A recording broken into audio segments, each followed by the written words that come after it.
வடமதுரையில் lottery சீட்டு விற்பனை அமோகமாக நடைபெற்றுக் கொண்டு வருகிறது. மாவட்ட நிர்வாகம் நடவடிக்கை எடுக்குமா என்ற சமூக ஆர்வலர்கள் கோரிக்கை விடுக்கின்றனர். தினந்தோறும் கூலி வேலைக்கு சென்று திரும்பும் மக்களிடம் இதுபோன்ற சம்பவங்கள் தொடர்ச்சியாக நடைபெற்றுக் கொண்டு வருகிறது.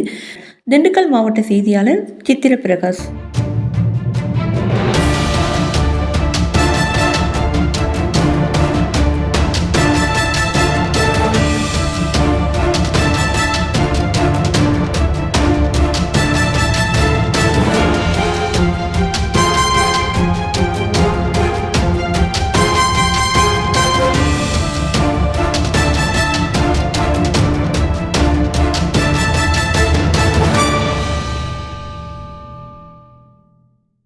கன்னியாகுமரிக்கு வந்தீங்களா? எங்க போகணும்னு தெரியலையா? கவலை வேண்டாம், ஒரே ஒரு கால் போதும். உங்களை பாதுகாப்பாக சுற்றி காட்டும் எஸ்ஆர் கேப்ஸ் டூர் பேக்கேஜுகள் கிடைக்கும். பாதுகாப்பான பயணம், 24 மணி நேர சேவை. இப்பவே புக் பண்ணுங்க. S R cab Kanyakumari.